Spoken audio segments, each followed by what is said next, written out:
요즘 한동안 춥지 않았다가 갑자기 추워지는 바람에 많이들 고생하고 있는 것 같습니다. 지난주에는 제주도의 공항이 눈이 내려서 40여 시간 동안 공항이 항공기 운항이 중단되는 그런 사태가 있었습니다. 아마 뉴스를 들어서 아시겠다고 생각이 듭니다만은 한 9만 명의 승객들이 돌아가지 못하고 또 그 주변에 호텔들도 구할 수가 없어서 공항에서 그 노숙자처럼 지내야만 했었다고 하는 뉴스를 보게 됐습니다. 나중에 비행기 운항이 다시 재개됐지만 그렇게 9만 명이나 되는 수많은 사람들을 한꺼번에 제때에 탑승시킬 수 없어서 또다시 한바탕 소동이 나면서 공항이 아수라장이 되었다고 하는 그런 뉴스를 듣게 됐습니다. 그 광경을 보면서 제 아내가 질문을 던졌습니다. 왜 저렇게 이런 일들만 있으면 우리나라는 혼란스러운가? 라고 질문을 던졌습니다. 아마 해외여행을 해보신 분들은 혹시 아시겠지만 이런 상황들이 발생을 하게 되면 우리나라 사람들이 반응하는 모습과 그리고 외국 사람들이 반응하는 모습들이 상당히 차이가 있습니다. 아마 경험을 안 해보셔서 잘 모르겠지만 외국에서 만일 이런 사태가 벌어진다고 하면 그렇게 승객들이 흥분하거나 그러질 않습니다. 승객들이 고함을 치고 소리를 지르고 피켓을 들고 항의하거나 승무원들과 싸우는 모습이라든가 사장 나오라고 외치고 그렇게 따지는 그런 모습들이 외국에서는 없어요. 그러면 그 순간에 사람들이 어떻게 되느냐? 어떻게 하냐면 그 정말 괴로운 순간인데 그 순간에 사람들이 농담을 하고 조크를 하면서 그 힘든 시간을 웃음으로 보냅니다. 그 어려운 상황 가운데 일하고 있는 승무원들을 격려하면서 정말 수고해줘서 고맙다 말하고 그러면서 그 힘들고 어려운 순간들을 함께 이겨나가는 모습들을 아마 해외에 나가 보시면 좀 많이 보실 수 있을 겁니다. 도대체 그 차이가 어디에 있을까요? 왜 우리나라에서는 이런 모습을 보여주고 왜 해외에서는 외국에서는 그런 모습이 안 나오고 정말 차분하게 대응을 하는 걸까요? 예전에 어떤 철없는 어떤 어린아이가 그것은 우리 국민이 미개하기 때문이라고 말했다고 해서 한창 문제가 된 적이 있었습니다. 하지만 제가 생각하기에는 그것은 우리 민족이 미개하거나 외국 사람들보다 국민성이 떨어져서 그런 것이 아니라고 생각을 합니다. 왜냐하면 제가 아는 한 사람은 다 똑같습니다. 성경에서 말하는 사람은 모두가 다 죄성을 가지고 있고 타락한 존재이기 때문에 그런 상황들이 발생하게 되면 모두가 다 연약한 모습을 보여줄 수밖에 없는 것이고 나약한 모습이 나올 수밖에 없는 것이 우리 사람들의 모습이라고 말할 수 있을 것입니다. 그러면 그런 차이가 어떻게 왔을까 가만히 생각해 보면 그것은 항공사에 대한 신뢰의 차이, 믿음의 차이라고 생각하고 싶습니다. 외국에서는 이런 상황들이 발생하면 항공사에 대해서 믿어줍니다. 왜 믿어주냐 하면 이런 상황 가운데서 항공사는 나름대로 최선의 노력을 다하고 있을 것이라고 믿는 것이고 더 나아가 대체 항공편이 마련된다고 한다면 그 누가 들어도 공정한 방식으로 그 누가 어떤 특혜를 받는 것이 아니라 정해진 원칙에 따라서, 순서에 따라서 누구에게나 공정하게 탑승 순서가 주어질 것이라고 하는 그런 믿음이 있기 때문에 소리를 지르거나 따지거나 승무원을 향해서 욕해대는 사람들이 없고, 그냥 차분히 순서를 기다리면서 그 힘든 시간에 웃고 즐기며 그 시간을 넘겨보낼 수 있는 것 같습니다. 하지만 우리나라 사람들의 경험 가운데는 그런 믿음이 없습니다. 우리들이 당장 이런 일들을 만나게 되면 우리들의 마음속에는 어떤 생각이 제일 먼저 들겠습니까? 이 시간에, 이 순간에 내가 가만히 있으면 무시를 당하게 될 것이고, 소리라도 질러야 내 의견을 들어줄 것이고, 소리라도 질러야 사람들이 나를 주목해 줄 것이라고 하는 그런 생각을 가지고 있습니다. 뿐만 아니라 대체 항공편이 마련된다면 순서에 따라서, 예약 순서에 따라서 공정하게 누구에게나 공정한 방법으로 이 비행기를 타는 것이 아니라 누군가 빽이 있는 사람이 먼저 타게 될 것이고, 그래서 힘없고 나약한 우리들은 결국 뒤로 처질 것이라고 하는 그런 생각들을 우리나라 사람들은 모두가 다 그렇게 하게 되는 것 같습니다. 그러니까 가만히 있지 못하는 것이고, 분노하는 것이고, 따지게 되는 것입니다. 만일 믿음이 있다고 한다면 그 순간에 조급해지지 않고 기다릴 수 있겠지만, 믿음이 깨어져 버리고 신뢰를 잃어버리게 된다고 한다면 아무리 열심히 대응을 해준다고 할지라도 사람들은 더 이상 가만히 있지 못하게 되는 것을 우리는 잘 알고 있습니다. 따라서 이것은 국민성의 문제라기보다는 사실 그렇게 신뢰를 주지 못한 우리나라 전체적인 시스템의 문제라고 말하는 것이 훨씬 더 맞는 설명이라고 생각을 합니다. 그런데 오늘 읽은 성경 말씀 창세기 16장의 말씀을 보면 기다리고 기다리다가 믿음을 잃어버린 한 남자와 여자의 이야기가 기록되어 있습니다. 그것은 바로 믿음의 조상이라고 불렸던 아브라함과 사라의 이야기입니다.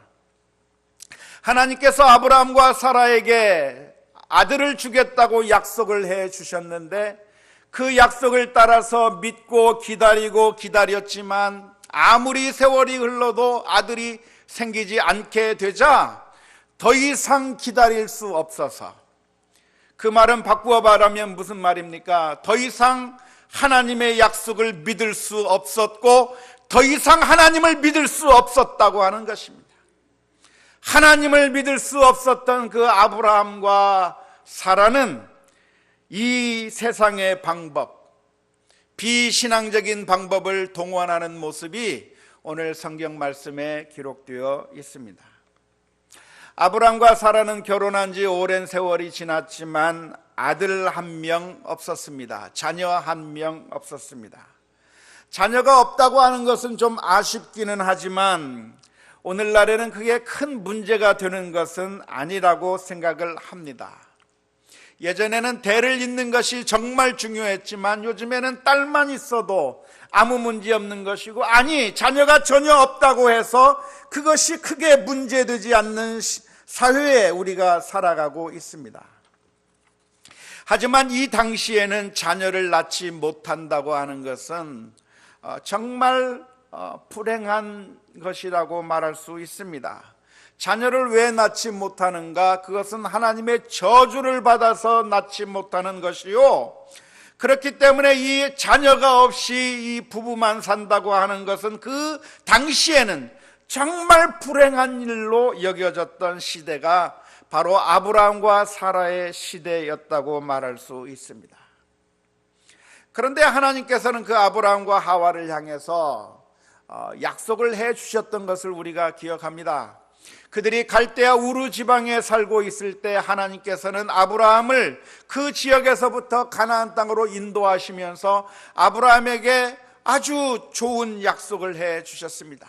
창세기 12장 2절 말씀을 보니까 하나님의 약속이 이렇게 기록되어 있습니다.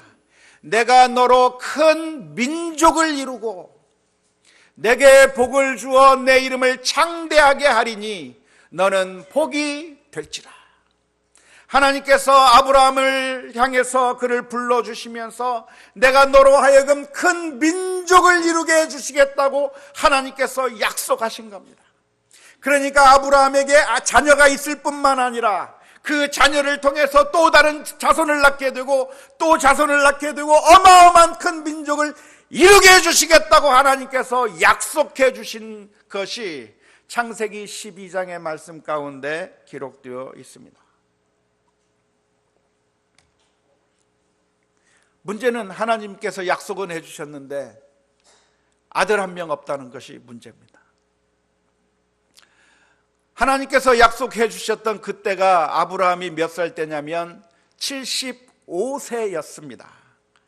아브라함이 하란을 떠나서 가나안으로 이주하던 때의 나이가 75세니까 그때만 해도 굉장히 나이가 많은 시기였습니다. 물론 오늘날의 나이와 그 당시의 나이 사이에는 차이가 있었을 것이라고 생각을 합니다. 그 당시에는 훨씬 더 오래 살았고 그 당시에는 더 늦은 나이에도 아이들을 낳을 수 있었던 것으로 생각이 됩니다. 아무튼 아브라함의 나이가 75세였을 때 하나님께서 그에게 큰 민족을 이루게 해주시겠다고 약속을 해주셔서 그 약속을 철석같이 믿고 그리고 가나안에 와서 거기서 살았는데 1년이 지나고 2년이 지나고 3년이 지나고 아니 10년이 지났는데 아들 한 명 그 가정 가운데서 태어나지 않은 겁니다. 오늘 창세기 16장에 이 기록된 이 말씀은 아브라함이 85세가 되고 사라가 75세가 되었을 그 시기에 있었던 일을 기록하고 있는 겁니다. 그러니까 하나님께서 약속하신 지 10년이라고 하는 세월이 지났지만 10년 동안의 하나님의 약속은 이루어지지 않고 있는 겁니다. 하나님께서 약속해 주셨지만 아무것도 이루어지지 않고 있는 그 상황 가운데서 인내심의 한계에 다다른 것이고 기다리고 기다리다가 지쳐버리게 되어서 이제는 더 이상 하나님의 말씀을 믿을 수 없는 때가 되어버리고 말았던 겁니다. 지금까지 자식을 낳지 못한다고 한다면 이제는 하나님의 약속만을 믿고 기다리는 것으로는 불가능하고 이제는 무엇인가 다른 방법을 찾아보아야 되겠다고 하는 것이 아브라함과 사라의 생각이었습니다. 그때 사라가 아브라함에게 제안을 합니다. 여보, 나에게 몸종, 여종 하갈이 있는데 하갈을 시바지로 받아서 아들을 낳아보자고 제안을 하는 겁니다. 그리고 아브라함은 그 사라의 제안을 받아들여서 결국 하갈이 임신하게 됐습니다.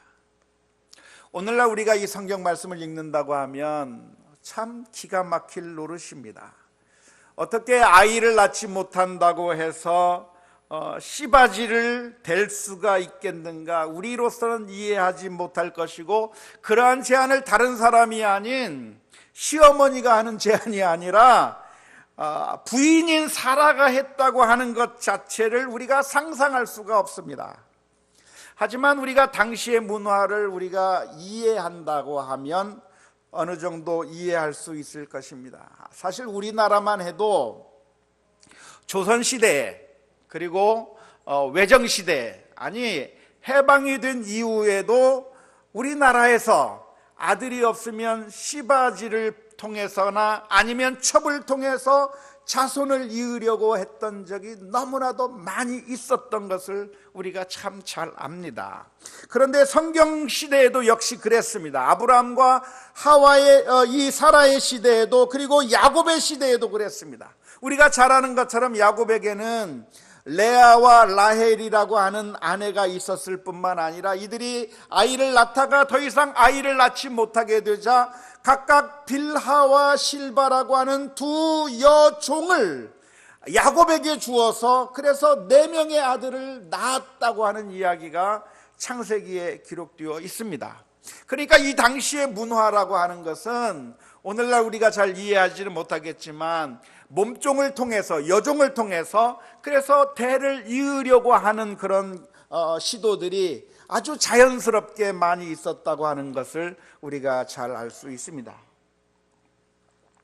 물론 이것은 하나님의 방법이 아닙니다.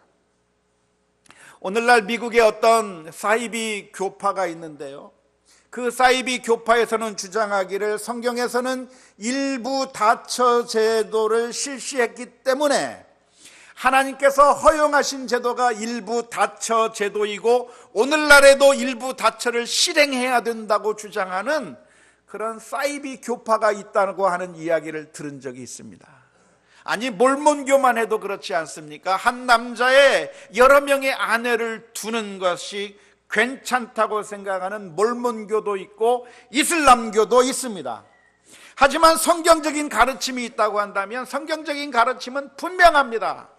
한 남자와 한 여자가 결혼해서 두 사람이 한 몸을 이루어 사는 것이 성경적 결혼관이지, 다중에 결혼을 하는 것은 그것은 성경적인 방법이 아니라고 하는 사실을 먼저 우리가 분명하게 짚고 넘어가면 좋겠습니다. 그런데 하나님께서 선택한 사람 아브라함과 사라가, 우리가 이 아브라함과 사라는 믿음의 사람들이라고 알고 있습니다. 아브라함은 믿음의 조상이요, 사라도 믿음의 여인으로 알려져 있는 이 아브라함과 사라가 오늘 이 본문의 말씀을 보면 왜 이런 불신앙적인 행동을 하게 되었을까 하는 것입니다. 그것은 이들이 아무리 기다리고 또 기다려도 하나님의 약속은 이루어질 것 같지 않다고 하는 생각이 들었기 때문이고, 하나님을 철저하게 믿고 신뢰하고 기다리는 것보다 다른 방법, 이 세상의 방법을 사용해서 그래서 아들을 낳는 것이 훨씬 더 빠르고 훨씬 더 쉽고 훨씬 더 확실하다고 하는 그런 불신앙적인 생각이 그들에게 들었기 때문에 그렇습니다. 이러한 행동은 하나님에 대한 불신이며 하나님의 말씀에 대한 불신이라고 말할 수 있습니다. 제주공항에서 사태가 발생하게 되었을 때 사람들이 가만히 기다리는 것보다 그 가운데 가만히 있으면 손해보겠다고 하는 생각이 들어서 그래서 불만을 터뜨리는 그 모습이 가만히 앉아서 기다릴 수 없었던 그 심리와 비슷하다고 말할 수 있습니다. 믿음은 무엇인가? 믿음은 무엇보다도 기다림과 밀접한 관계가 있습니다. 누가 기다릴 수 있는가? 기다릴 수 있는 사람은 누구인가? 믿음을 가지고 있다고 한다면 기다릴 수가 있습니다. 하지만 믿음이 없다고 한다면 더 이상 기다리지 못하는 겁니다. 믿음이 없다고 한다면, 하나님을 믿고 신뢰하지 못한다고 한다면 하나님께서 주신 그 방법을 믿고 기다리는 것이 아니라 이 세상의 방법, 사람의 방법을 찾아서 그것을 시행하게 되어 있는 것인데, 이것이 바로 불신앙의 길이라고 하는 사실을 우리가 기억하면 좋겠습니다. 하나님의 방법과 이 세상의 방법의 차이가 무엇입니까? 하나님의 방법과 이 세상의 방법 사이에 차이점이 있다고 한다면, 첫째로 하나님의 방법은 때때로 깜깜해 보일 수 있다는 것입니다. 아무것도 보이지 않고 해답도 보이지 않고 답답해 보이기까지 합니다. 하나님께서 주신 그 방법만으로는 10년을 참고 기다렸지만 10년 동안에 하나님께서 응답해 주지 않는 겁니다. 아들 한 명 안아볼 수가 없는 겁니다. 하지만 사람의 방법은 무엇입니까? 사람의 방법은 당장 해결되는 것 같습니다. 사람의 방법은 당장 효과를 보는 것처럼 보입니다. 하가를 통해서 아이를 낳으면 금방 아기가 생겨나는 겁니다. 그런데 하나님의 방법과 이 세상의 방법 사이에 차이가 있다고 한다면 무엇입니까? 이 세상의 방법은 부작용이 많다는 것이죠. 부작용이 많고 완전한 해결책이 될 수가 없고 오히려 더 큰 문제를 야기하는 것이 이 세상의 방법이고, 하나님의 방법만이 완전한 해결책이라고 하는 점에 있어서 큰 차이가 있습니다. 사라는 자기가 데리고 있던 여종 하갈을 아브라함의 품에 안기게 했고 결국 하갈은 임신하게 됐습니다. 이제 조금만 있으면 아브라함과 사라가 아들을 안을 수 있게 되었습니다. 그래서 아브라함의 가정이 행복해졌습니까? 아들을 낳게 되었으니까 문제가 해결된 겁니까? 오늘 읽었던 16장 4절 말씀에 보면 이렇게 기록합니다. 아브라함이 하갈과 동침하였더니 하갈이 임신하매 그가 자기의 임신함을 알고 그의 여주인을 멸시한지라. 사랑하고 행복한 가정을 꾸리고 있던 아브라함의 집안에 행복이 박살이 난 겁니다. 결국 하갈이라고 하는 여인을 통해서 이스마엘이라고 하는 아들이 태어나게 되는데 그 이스마엘의 후손들과 그 야곱의 후손들 사이에 어마어마한 전쟁과 다툼과 시기와 알력이 있어서 오늘날의 모든 문제가 거기서 다 출발하지 않습니까? 하나님의 방법과 이 세상의 방법은 그런 점에서 차이가 있습니다. 이 세상의 방법은 편한 것 같고 빠른 것 같고 쉬운 것 같지만 사실은 문제를 더 복잡하게 만들고 고통을 가중시키는 것이 이 세상의 방법이라고 하는 사실을 우리가 분명하게 기억할 수 있기를 주님의 이름으로 축원합니다. 오늘날 우리들은 아브라함과 사라가 만난 것 같은 상황들을 종종 만나게 됩니다. 그럴 때 우리는 어떻게 살아야 합니까? 하나님의 방법은 무엇입니까? 무엇보다도 하나님을 믿고 하나님을 신뢰하는 데서부터 출발을 하게 됩니다. 하나님이 어떤 하나님이십니까? 하나님은 이 세상을 창조하시고 지금도 이 세상을 다스리고 계시고 모든 것을 합력하여 선을 이루시는 그분이 바로 하나님이시기 때문에 우리가 전혀 조급하지 아니하고 하나님께서 우리에게 말씀해 주신 대로 하나님 앞에 기도하며 하나님을 신뢰하며 하나님의 말씀대로 순종하며 살아가는 것이 중요합니다. 아무리 위급한 상황이 닥친다 할지라도 조금도 당황하지 않고 두려워하지 않고 하나님의 말씀에 순종하는 것이 중요합니다. 모든 것을 합력하여 선을 이루시는 하나님께서 심지어 악한 사람도 악한 날에 하나님께서 적당하게 지으신 그 하나님께서 이 모든 것들을 적당하게 사용하셔서 결국에는 하나님의 역사를 이루어 나가신다고 하는 믿음을 가지고 믿음으로 기다릴 수 있는 그런 저와 여러분들이 될 수 있기를 주님의 이름으로 축원합니다. 믿음이 없이는 기다림이 가능하지 않고 기다림이 없이는 아무것도 이룰 수가 없습니다. 농부는 극심한 기근 가운데서도 종자로 쓸 씨앗을 먹어버리지 않습니다. 그 씨앗을 요리해서 먹으면 몇 끼 끼니를 때울 수 있겠지만 아무리 배고파도 농부는 그 씨앗을 먹지 않습니다. 기다렸다가 봄이 되면 그 씨앗을 밭에 뿌리는데 농부에게는 믿음이 있기 때문에 그렇습니다. 이 씨앗을 밭에 뿌리면 그리고 이 씨앗이 땅에 떨어져 썩으면 그것으로 없어지는 것이 아니라 땅에서 싹이 나게 되고 자라게 될 것이고 그리고 가을이 되면 30배, 60배, 100배의 결실함이 있을 거라고 하는 그런 믿음이 있기 때문에 농부는 그 믿음 때문에 기다립니다. 믿음이 있기 때문에 기다림이 가능한 것이고 기다림이 있기 때문에 열매가 가능한 것입니다. 우리는 무슨 일을 만나든지 하나님을 믿고 신뢰하고 기다려야 합니다. 입으로는 하나님을 믿는다고 하면서 실제로는 믿지 못해서 아브라함과 사라처럼 이 세상의 방법을 쫓아갈 것이 아니라 정말 하나님을 믿어야 돼요. 내가 하나님을 믿는다고 말로만 할 것이 아니라 정말 하나님을 믿어야 돼요. 힘들고 어려운 그 순간에도, 망할 것 같은 그 순간에도 하나님을 믿고 의지하고 기다려야 합니다.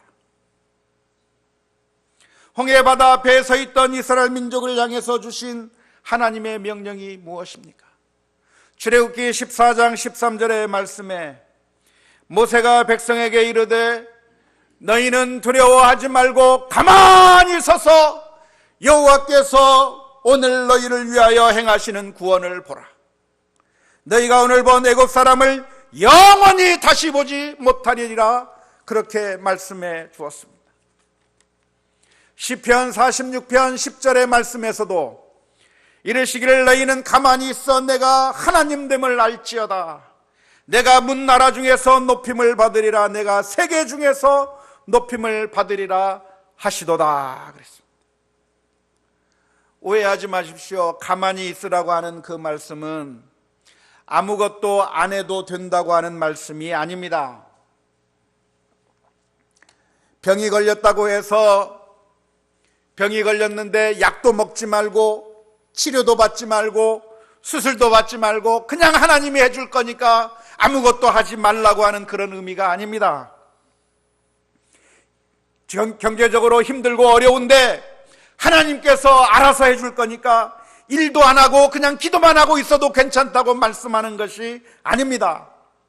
하나님께서 좋은 대학 붙여줄 것이니까 공부 안 해도 그냥 저절로 하나님께서 서울대학 가게 해주실 것이라고 하는 그런 의미의 말씀이 아닙니다. 우리의 가정을 행복하고 아름답게 만들기 위해서 하나님께서 해주실 것이니까 나는 노력 아무것도 안 해도 괜찮다고 하시는 그런 말씀이 아닙니다. 가만히 있으라고 하는 이 말씀은 두려워하지 말라고 하는 그 말씀에 대한 반대 말씀입니다. 두려워할 것이 아니라 가만히 있어라. 두려워하지 말고 가만히 있고 하나님을 신뢰하라고 하는 그런 말씀입니다. 두려워하지 말고 가만히 있으라고 하는 이 말씀은 이 세상의 방법을 취할 것이 아니라, 하나님을 신뢰하지 못하고 이 세상의 방법을 쫓아갈 것이 아니라 하나님을 신뢰하며 가만히 있으라고 하는 그런 말씀입니다. 우리는 문제를 만나면 그 문제를 해결하기 위해서 다양한 노력을 해야 합니다. 당연합니다. 하지만 우리가 그러한 노력들을 할 때 하나님의 방법을 넘어서는 방법을 해서는 안 되는 것입니다. 이 세상의 방법이 가장 좋을 줄 알고 이 세상의 방법을 선택하며 이 세상의 방법을 채택하게 되면 빠른 것 같고 쉬운 것 같고 효과가 당장 나타나는 것 같지만 그 결과는 더 고통스러울 수밖에 없다고 하는 사실을 우리가 기억해야 될 줄로 믿습니다. 하나님의 방법은 하나님의 명령에 순종하고 하나님께서 말씀하시는 대로 사는 것입니다. 하나님의 말씀대로 사는 것은 때때로 답답해 보이고 아무런 결과가 없는 것처럼 보이고 아무런 효과가 없는 것처럼 보이고 때로는 이 세상에서 무시당하며 살게 되는 것처럼 보이게 됩니다. 하지만 분명하게 기억하십시오. 하나님을 전적으로 신뢰하는 그것이 바른 길입니다. 오늘 우리들이 행할 때마다 우리는 항상 질문을 던져야 합니다. 이것은 과연 하나님께서 기뻐하실 일일까? 이것은 과연 하나님께서 기뻐하실 일일까? 마음속에 분노가 가득 일어날 때 이것은 하나님께서 기뻐하실 일일까? 이 세상의 방법들이 내 마음 가운데 솟아오를 때 하나님께서 이것을 정말 좋아하시는 방법일까? 하나님께서 원하시고 기뻐하시고 바라보시며 인정하실 만한 길인가? 우리가 모든 일을 할 때마다 질문을 던지면서 비록 늦는 것처럼 보이고 비록 더딘 것처럼 보인다고 할지라도 기다리며 하나님께서 역사해 주실 것을 믿고 신뢰하며 하나님께서 주시는 구원을 기다리는 우리 모두가 다 될 수 있기를 주님의 이름으로 축원합니다. 우리로 하여금 전적으로 신뢰하고 하나님을 믿고 기다리라고 말씀하시는 그 하나님께서 우리에 대하여 오래 참으셨다고 하는 사실을 아십니까? 사실 우리들의 모습이라고 하는 것은 늘 실망투성이입니다. 아브라함과 사라가 10년을 기다려도 아이를 하나도 낳을 수 없는 것처럼, 어쩌면 포도밭에 심긴 무화과 나무처럼 1년을 기다리고 2년을 기다리고 3년을 기다려도 하나님께서 원하시는 열매를 맺지 못하는 인생이 바로 우리들의 모습입니다. 신앙생활을 아무리 오래 해도, 신앙생활을 수십 년씩 해도 여전히 하나님의 보시기에 너무나도 연약하고 부족한 모습을 가지고 있는 것이 우리들의 모습입니다.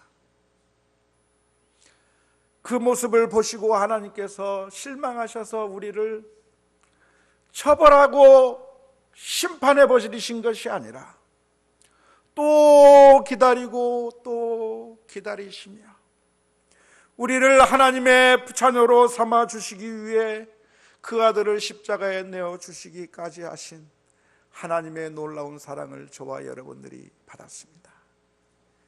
오늘 우리들의 삶 가운데서 하나님을 믿읍시다.